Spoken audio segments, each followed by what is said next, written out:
हे what's up, good morning guys. आज मेरा छठा दिन है नेपाल के पोखरा में।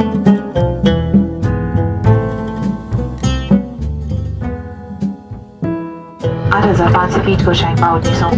जो आपको दिखाई दे रही है नीचे रिवर, ये सेती रिवर है। आपका इतिहास का फ्रेंड आ गया है लुम्बिनी में।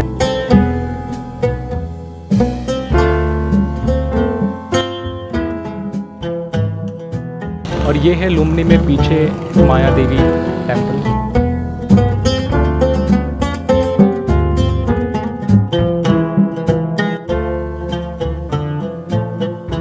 और ऐसा माना जाता है कि यहीं पे गौतम बुद्ध का जन्म हुआ था।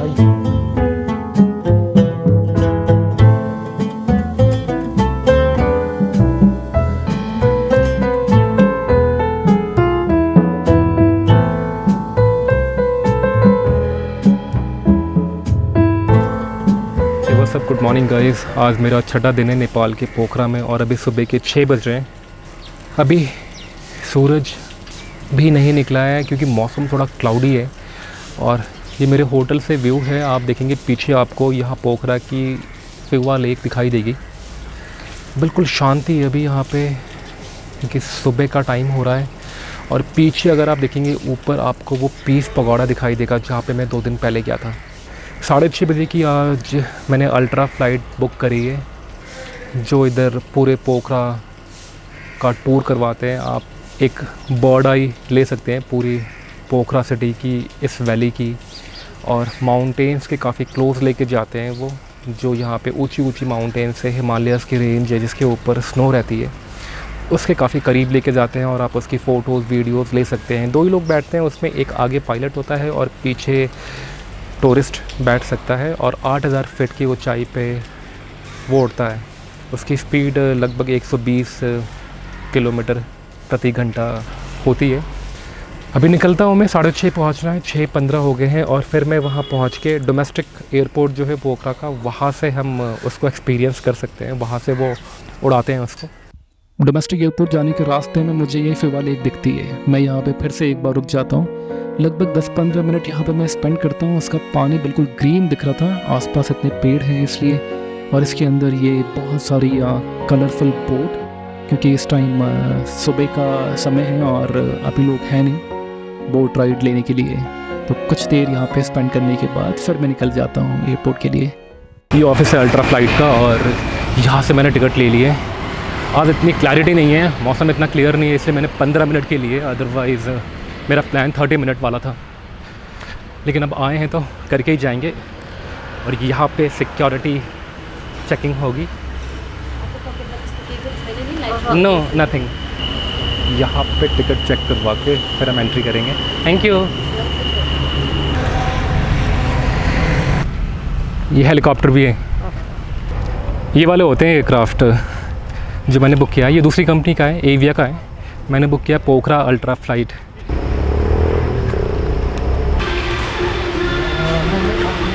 यहाँ पे सारे अल्ट्रा फ़्लाइट हैं और एक और भी है यहाँ पे ये फ़्लाइट। कितना छोटा प्लेन है ये, इसको देखो आप।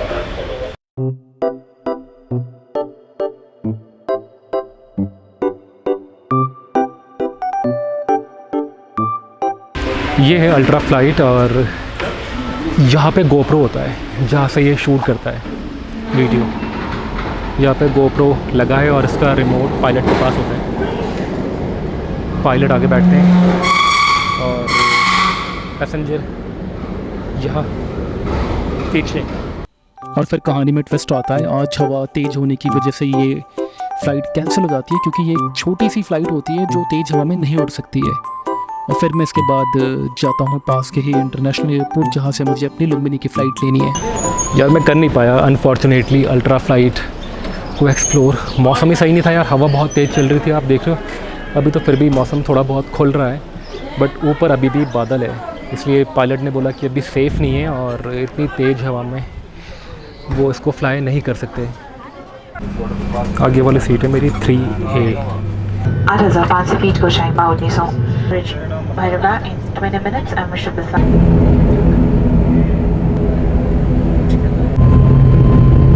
ये जो आपको दिखाई दे रही है नीचे रिवर, ये सेती रिवर है यहाँ पोखरा में।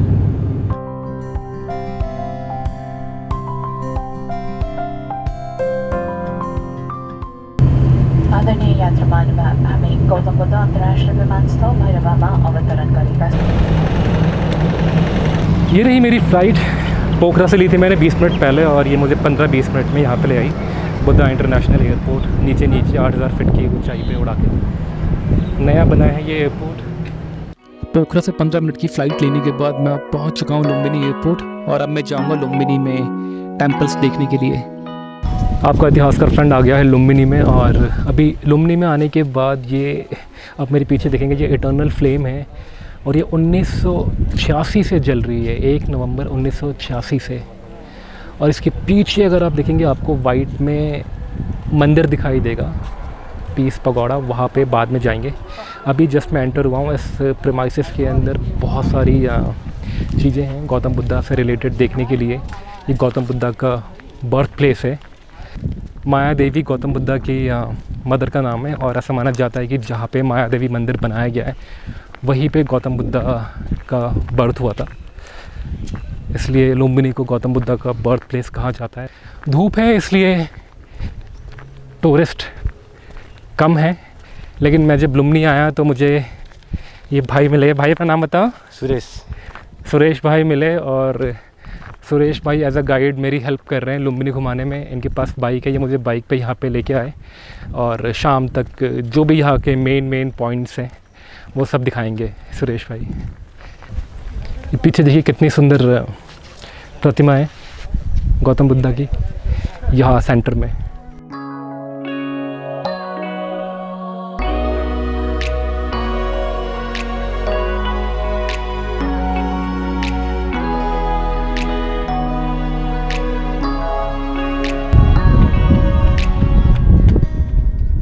पूरा लुम्बिनी है और यहाँ पे आर्टिफिशियल लेक बनाई गई है।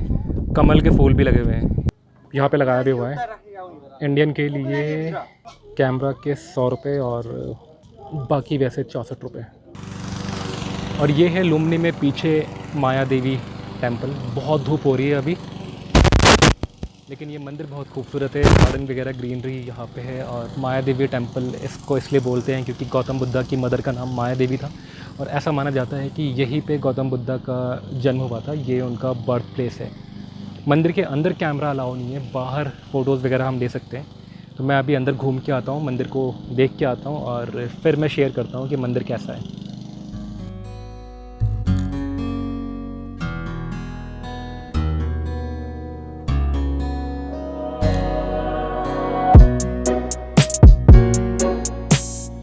और मैं अभी देख के आया इसके अंदर माया देवी मंदिर के अंदर वो एग्जैक्ट प्लेस जहाँ गौतम बुद्धा का जन्म हुआ था।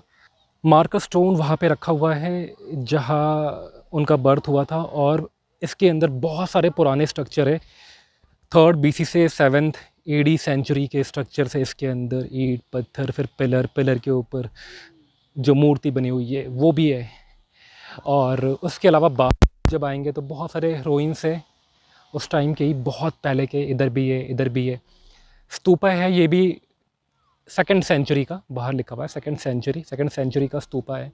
देन फिर पीछे की तरफ आप देख रहे हैं वो जो लंबा सा है अशोका पिलर है, ये भी 3rd सेंचुरी का है। फिर इधर छोटा सा एक आर्टिफिशियल तालाब है। लुम्बिनी है ये, इसके अंदर बहुत सारे टेंपल है। मेन टेंपल ये है, इसके अलावा और भी कई सारे टेंपल है और बहुत सारी चीज़ें हैं देखने के लिए। 1 घंटे पहले मैं आया हूँ यहाँ पे और पूरा दिन है आज का। जितना भी कवर कर पाएंगे मैक्सिमम लुम्बिनी में वो करने की मैं कोशिश करूँगा।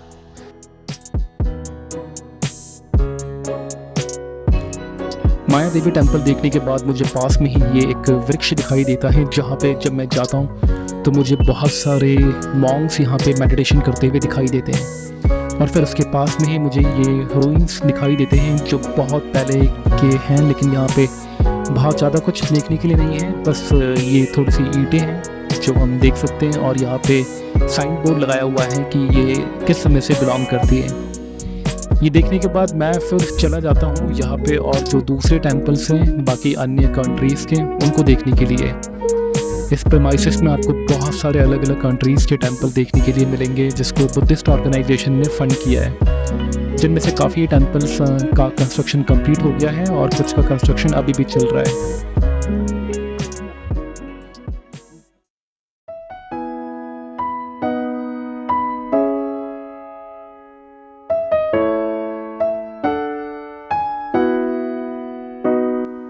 आप ही मानो कि ये प्रेमाइसिस इतना बड़ा है और यहाँ पे इतने सारे टेम्पल हैं कि शायद एक दिन में पूरा कम पड़ जाए।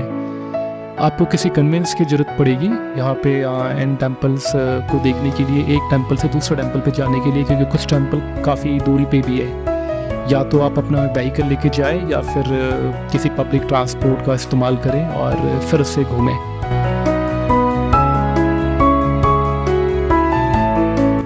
एक एक करके बहुत सारे टेम्पल्स देखते हैं अलग अलग कंट्रीज़ के शाम के 5 बजे तक, क्योंकि 5 बजे तक हम इन टेम्पल्स को देख सकते हैं। और फिर उसके बाद लास्ट में हम जाते हैं स्तूपा को देखने के लिए। इसकी टाइमिंग 6 बजे तक की होती है।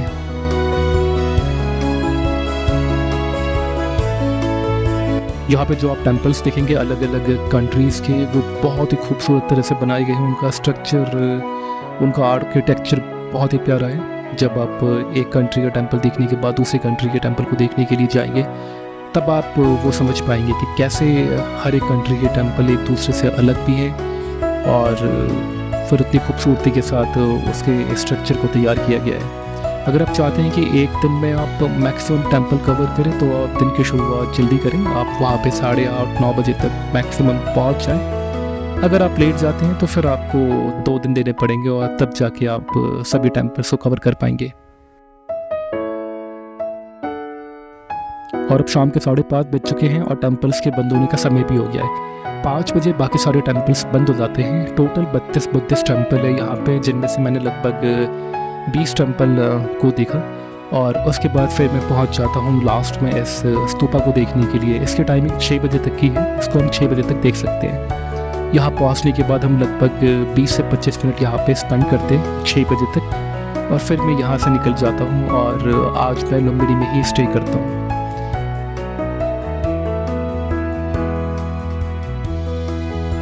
इसको बेसिकली हम पीस पगोड़ा बोलते हैं या फिर शांति स्तूपा। और इस तरह के शांति स्तूपा पूरे वर्ल्ड में है, जिनकी संख्या 80 है। और उन 80 शांति स्तूपा में से 2 नेपाल में है। एक मैंने पहले पोखरा में देखा था और दूसरा ये लुम्बिनी में। और ये पीस पगोड़ा देखने के बाद मेरा यहाँ पे लुम्बिनी में सफ़र ख़त्म होने को आ गया है। जितने भी हम टेम्पल्स देख सकते थे इस 6-7 घंटे में, वो हमने देखा। शायद थोड़ा समय और होता तो हम इसको और अच्छे से देख पाते। मेरे ख्याल से 2 दिन का समय होना चाहिए था, पर कोई बात नहीं, फिर कभी। और फिर उसके बाद सुरेश भाई मुझे अपने बाइक पे मेरे होटल ड्रॉप कर देते हैं।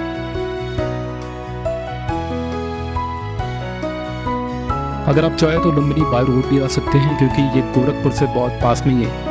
आप यूपी के गोरखपुर आ सकते हैं और फिर वहाँ से बस 2.5 घंटे की ड्राइव है और आप यहाँ पे आके लुम्बिनी के टेम्पल को देख सकते हैं। आपको काठमांडू जाने की ज़रूरत नहीं है। बट मुझे काठमांडू और पोखरा भी घूमना था, इसलिए मैं पहले काठमांडू जाता हूँ, फिर पोखरा, फिर लुम्बिनी, और वापस काठमांडू जाना पड़ता है मुझे दिल्ली आने के लिए। कल सुबह मेरी फ़्लाइट है लुम्बिनी से काठमांडू की, और फिर उसके बाद कनेक्टिंग फ़्लाइट काठमांडू से दिल्ली की। और मेरा इस तरह से नेपाल में 6 दिनों का ये खूबसूरत सफ़र आज ख़त्म होने को आ गया है। अब आपसे मुलाकात होगी फिर कहीं और किसी नई डेस्टिनेशन पे। तब तक के लिए अलविदा।